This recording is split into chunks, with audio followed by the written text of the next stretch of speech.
Teman-teman semua, selamat ketemu lagi di channel saya seperti biasa, yaitu Empu Glol. Pada sesi ini saya akan menjelaskan tentang rotan yang bisa dipakai untuk dalam mengikat mandau, dan serta cara pencarian rotan yang tepat untuk dipakai.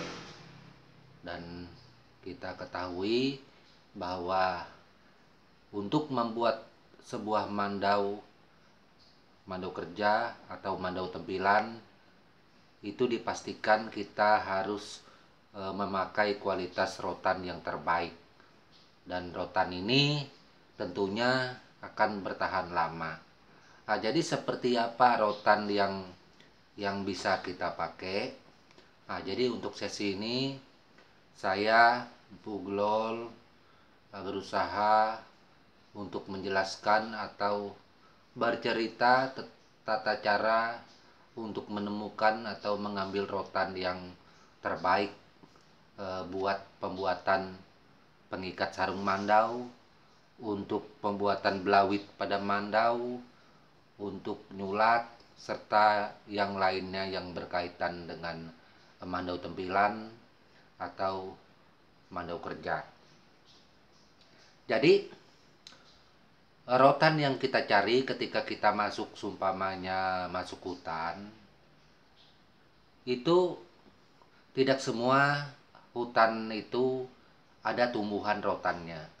Karena rotan yang ada ini sebenarnya yang paling terbaik dan terbagus adalah rotan liar atau rotan tanaman orang tua dulu. Kalau tanaman orang tua dulu, rotan tersebut ada juga yang berkualitas bagus, ada juga yang enggak untuk kita pakai. Meski rotan ini ditanam dengan keadaan tumbuh subur, tapi di dalam keadaan tumbuh subur rotan ini tidak menjamin kalau sumpamanya rotan tersebut bisa kita pakai buat pengikat mandau serta yang lain-lainnya berkaitan kepada yaitu mandau. Jadi kita masuk hutan.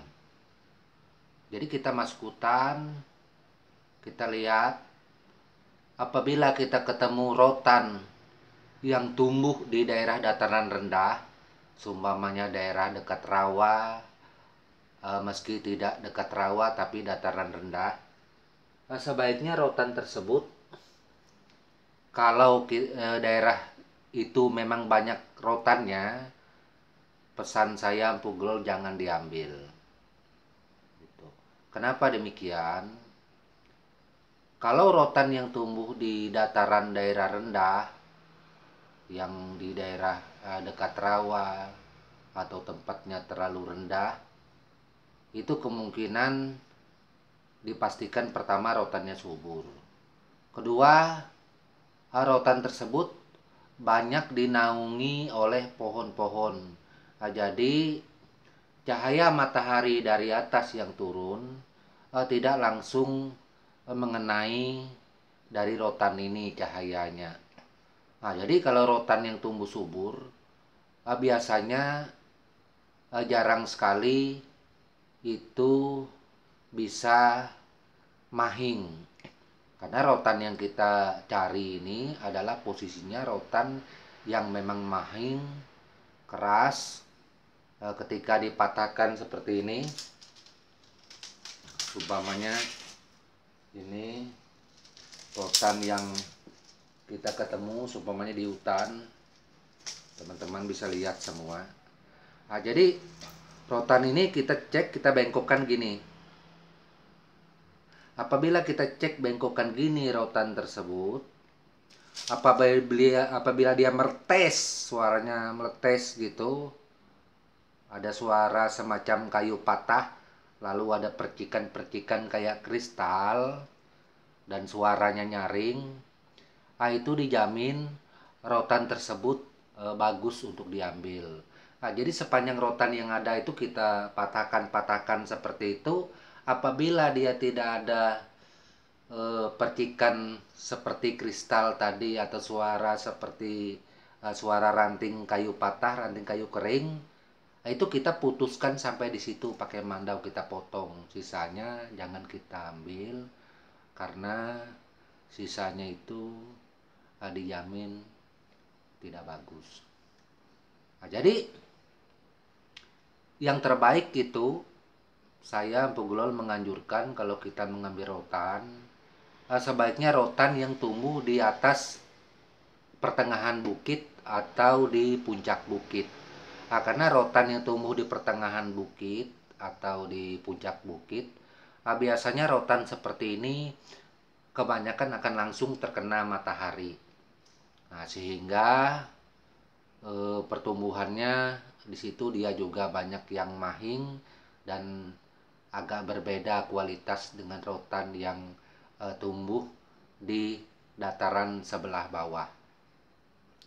Untuk pengambilan rotan ini, kan rotan ini kan tumbuhnya bergerombol, dia mempunyai kayak semacam rumpun banyak, tidak satu batang aja seperti ini. Mungkin 50-an, ratusan batang bahkan lebih. Nah, jadi kita lihat kalau rotan yang tumbuh itu yang menjalar itu yang ke tanah dan itu tidak berduri, bunyi benua, itu dia sudah loneng, tidak ada kulitnya lagi. Biasanya kalau yang menjalar ke tanah itu kebanyakan dia berwarna hijau kuning seperti itu, hijau kuning berbelang atau dia hijau melulu.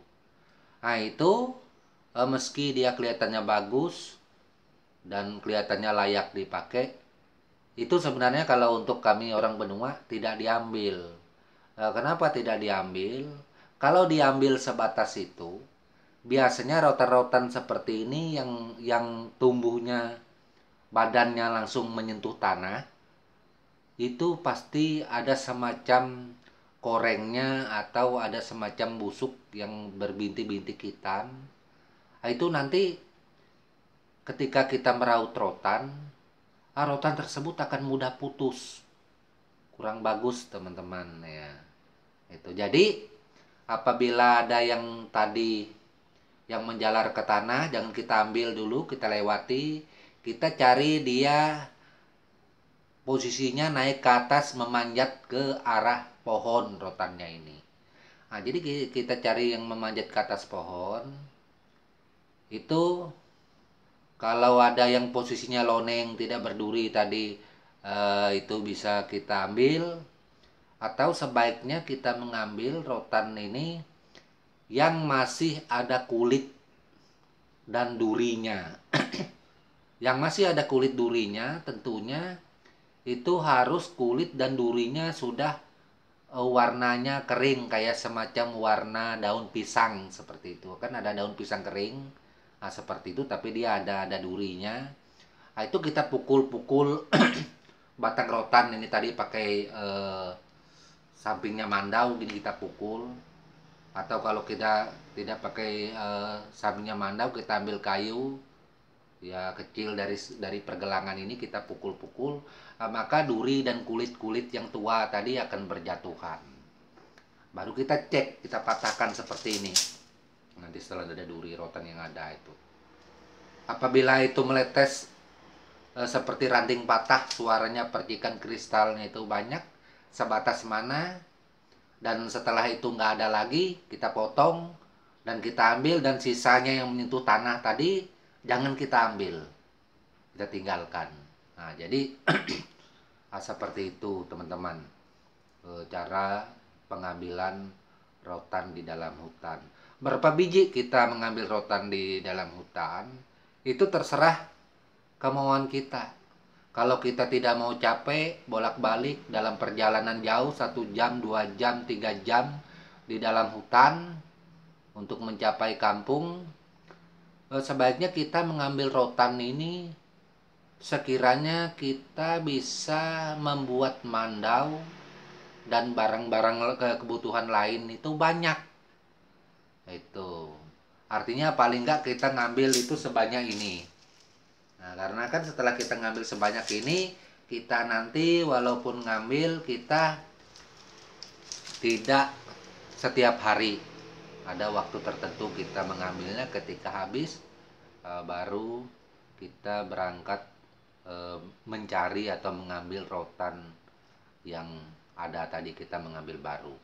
Jadi rotan itu setelah kita potong, sumpamanya 2 depa yang bagus setiap batangnya. Kira-kira seperti itulah, mungkin juga lebih. Nanti baru kita yang namanya bunyi bahasa benua itu ngoyak. Ngoyak rotan itu kita membuang yang kristalnya. Nah, nanti ada lain waktu saya akan memberikan contoh bagaimana caranya. Jadi ada semacam kayu seperti ini. Jadi rotan ini kita lilitkan di kayu seperti gini. Kita lilitkan kayu. Nanti baru kita tarik seperti ini, bola balik. Nah, jadi kita membuang kristalnya itu. Nanti kristalnya itu akan lepasan-lepasan semua seperti itu, bola balik beberapa rotan yang ada sampai bersih semua. Sekiranya saninya berapa puluh batang rotan yang kita ambil tadi itu bersih semua, kristalnya itu nggak ada keluar setelah kita gesek ke kayu tadi, maka rotan ini siap kita atau boleh kita bawa pulang.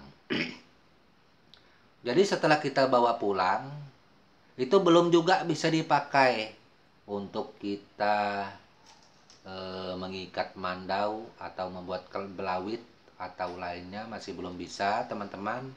Jadi rotan ini yang pasti itu harus kita jemur.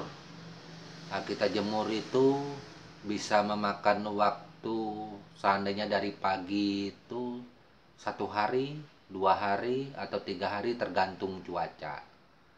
Jadi apabila rotan tadi berubah warnanya itu menjadi kuning semua, ketahuan kalau rotan itu betul-betul kering. Pasti teman-teman tahu nantinya ketika menyemur. Nah, baru rotan ini kita angkat, bawa masuk ke rumah. Jadi bawa masuk ke rumah, rotan yang sudah kering itu jangan sampai tersentuh air lagi. Karena kalau dia sampai tersentuh air lagi, rotan yang kering tadi tersentuh air, dia nanti warnanya akan berubah atau bunyi benua, itu termasuk jenis meruyat, nanti bisa kehitam-hitaman, kurang bagus. Karena rotan ini kalau dia warnanya kuning itu kan lebih bagus itu daripada dia berada bercak-bercak kena air. Jadi apabila sudah dibawa masuk dalam rumah, sudah kering, itu teman-teman, karena ini rotan pilihan, rotan yang terbaik, termasuk rotan jenis mahing yang kita pilih, dan kita mencarinya juga nggak main-main, sampai masuk hutan, jalan kaki itu dari jalan poros atau dari kampung bisa 1 jam, 2-3 jam, bahkan bisa lebih. Jadi baru kita membelah. Jadi kita membelah rotan itu, video saya sebelumnya sudah saya tunjukkan cara membelah rotan. Kita membelah bagi 2 rotan itu yang bulat tadi, posisinya dia akan mudah tersobek. Kita ngangkat, narik itu mudah tersobek, mudah lepas anunya. Tapi kalau rotan yang tidak mahing, kita narik seperti itu, nanti dia jalannya nggak bagus, dia bisa miring sebelah, putus gitu. Belum sempat habis dibelah 2, dibagi 2, dia sampai setengah atau tidak setengah, dia akan putus sendiri. Nah, itu kalau rotan yang kurang bagus. Atau meski rotannya bagus, kalau teman-teman yang pemula belum pernah melakukan atau membelah rotan, sangat sulit itu. Karena membelah rotan membagi 2 itu, kalau orang belum tahu, jalannya bisa miring, putus. Apalagi nanti posisinya itu rotan dibelah 4. Nah, seperti itu sangatlah susah sekali teman-teman. Itu agar diketahui proses pembuatan mandau itu, buat kawan-kawanku yang kepingin tahu sejauh mana dalam pengerjaan mandau hingga jadi sampai ke tangan saudaraku tidak main-main. Kita mencari rotan aja sampai masuk hutan. Ini salah satu rotan yang dicari beberapa bulan lalu ini. Ini juga rotan pilihan kita cari di kampung, mudik ke pedalaman. Betul-betul mencari yang bagus. Kalau di daerah seputaran sini, seputaran tempat saya tinggal di daerah kota Samarinda ataupun di daerah hutan seputaran Samarinda atau di kebun-kebun ada, tapi kualitasnya masih belum kualitas yang dianggap betul-betul yang kualitas nomor satu. Nah, jadi kalau untuk di mandau, untuk mandau tempilan atau mandau kerja, itu biasanya kita memakai rotan yang benar-benar kualitasnya nomor satu. Nah, kalau kualitasnya tidak nomor satu, kita tidak mengambilnya, karena yang kita buat ini bukanlah mandau souvenir, bukanlah mandau cenderamata, dan ini bukan mandau-mandauan. Ini memang mandau yang mengikuti tata cara, tradisi orang tua dulu, semuanya serba terpilih bahannya seperti itu. Jadi hal ini saya sampaikan tetap seperti biasa saya menyampaikan, ini menurut adat dan tradisi kami orang benua seperti itu teman-teman. Kalau teman-teman lain di sana yang posisinya sama seperti itu ya boleh-boleh, atau ada tata cara lain juga itu boleh-boleh, karena hak dan budaya masing-masing nggak ada larangan. Tetap seperti biasa di dalam konten ini saya hanya membatasi diri berbicara tentang orang kami benua saja. Itu berbagi pengalaman, berbagi ilmu, tujuan tidak lain agar hal ini bisa berguna dan manfaat buat teman-teman semua. Selain itu juga buat para kawan-kawan atau saudaraku di mana saja berada, bukan hanya di Indonesia maupun di Malaysia, Sarawak, Sabah, dan lain-lain, bisa mengetahui betapa beratnya proses pembuatan mandau tersebut. Makanya kalau mandau tempilan dipastikan biasanya mohon maaf harganya agak lumayan. Seperti itu. Oke, teman-teman, hanya itu yang dapat saya sampaikan, berbagi ilmu tentang masalah rotan untuk pengikat mandau tadi, rotan terbaik dan berkualitas. Semoga saja apa yang saya sampaikan pada hari ini bisa dipahami untuk saudaraku semua dan berguna. Dan lupa saya ucapkan mohon maaf kalau ada kata yang salah.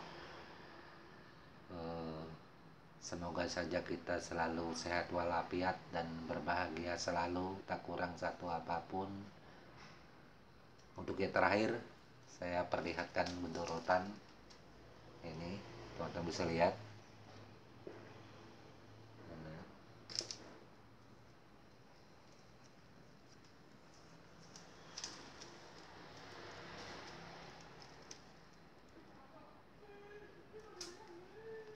Oke semuanya, salam dan tabe buat kita semua.